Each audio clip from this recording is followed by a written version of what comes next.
It was the Saturday before last, beautiful day. Me and my mum were doing gardening. Michael had promised me that he'd be home at lunchtime, and then obviously by this point me and my mum had done a day's worth of gardening, and there was a massive pile of green waste to try and dispose of. Michael then obviously offered to burn it, but all he had to hand was petrol.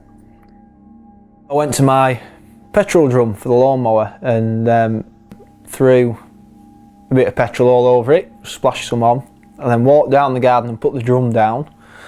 As I crouched down and lit the fire, instead of it going up in flames as I expected, it just came at me like a fireball.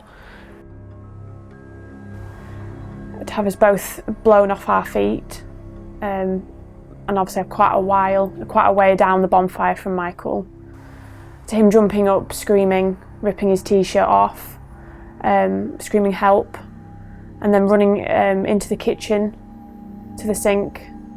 It was just the perfect day turned so badly.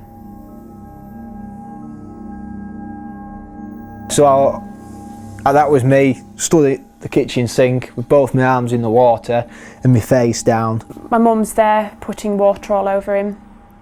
I'm stood back on the phone, not really knowing the extent of his injuries. Couldn't see his face, couldn't really see his arms. I just knew how much pain he was in.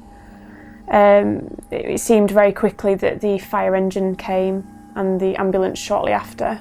All I remember thinking was, I'm going to end up looking like Simon Weston here, because all I could see was all the skin missing off my arms, blood everywhere, and my face hurt more than my arms, so I thought this can't be good. Yeah, I was panicking. I even said to Helen, if I'm scarred, you better not bugger off and leave me. We've only been married a year, very close, and to think that I still didn't know his injuries. I was scared that his eyes were damaged. You know, was he going to be scarred? And the thought of him being in so much pain was just horrific. Was it that last? Was it the day after? I think it was the day after. One of the nurses had come to see how I was and give me painkillers and said, it's a bloody good job that you cursed. I said, how do you know that then? And she'd said, because if you hadn't, you'd have been, well, 50-50 whether you'd be here or not. If I'd gasped and inhaled it whilst that fireball was going off, there's a high chance it'd have killed me.